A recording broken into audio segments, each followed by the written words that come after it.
Entah kenapa pilkada serentak bulan November tahun ini rasanya kurang bergairah. Padahal November tahun ini hanya berjarak sekitar 7 bulan lagi.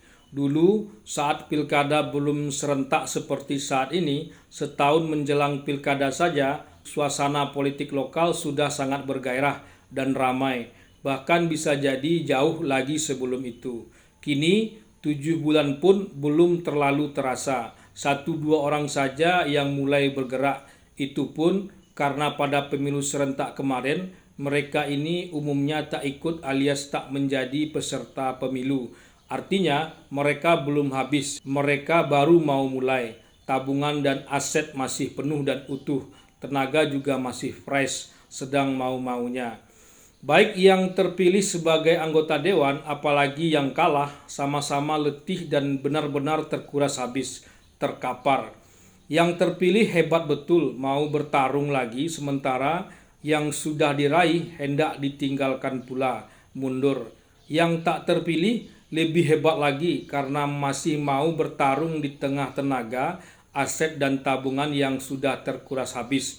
Lalu mau bakar duit dan tenaga lagi. Orang kaya mereka itu mah, bohirnya kuat. Maka hebat betul kalau Anies Baswedan setelah kalah Pilpres lalu maju lagi Pilgub DKI.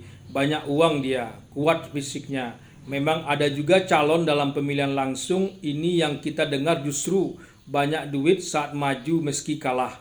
Maju itu adalah alasan yang bagus untuk mencari uang, mencari bantuan, mencari bohir. Dan dia pandai pula menyimpan bantuan-bantuan dari pihak lain itu untuk kepentingan pribadinya. Apakah Anies masuk kelompok itu? Entahlah. Seharusnya Anies mengatakan dengan tegas bahwa ia tak akan maju lagi Pilgub DKI atau Pilgub dimanapun.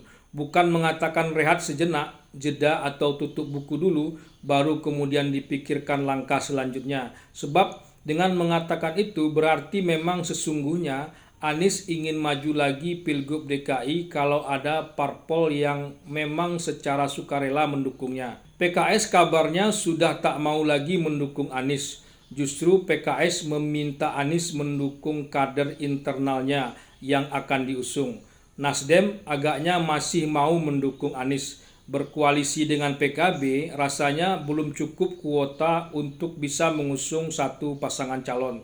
Tidak seperti Pilpres lalu, tanpa PKS pun Nasdem PKB bisa mengusung satu pasang calon.